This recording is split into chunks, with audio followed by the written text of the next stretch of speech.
विजेत्या संघावर 131 कोटींचा वर्षाव. ही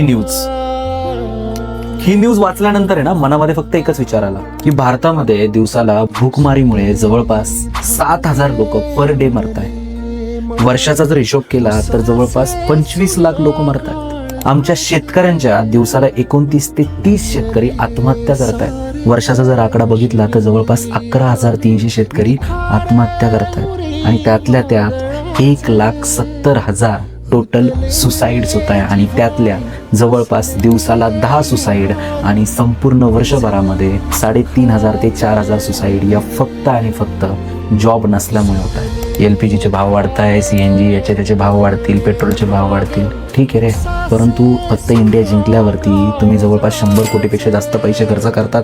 मग या लोकांसाठी तुमच्याकडे पैसे का नाही आहेत, हा प्रश्न आहे माझा सरकारला. आणि जे कोणी पैसे उधळत आहे त्यांना. आता ह्या 131 कोटींमधून कोणत्या कार्यकर्त्याच्या घरी किती पैसे जात आहे मला सांगायची गरज नाहीये, कारण कोणत्या पक्षाचा कार्यकर्ता कोणत्या BCCI वरती कोणत्या पोस्टवरती आहे हे तुम्ही जाणून आहात. बाकी व्हिडिओ महत्त्वाची वाटत असेल तर शेअर करा आणि तुमचे विचार कमेंटमध्ये नक्की मांडा.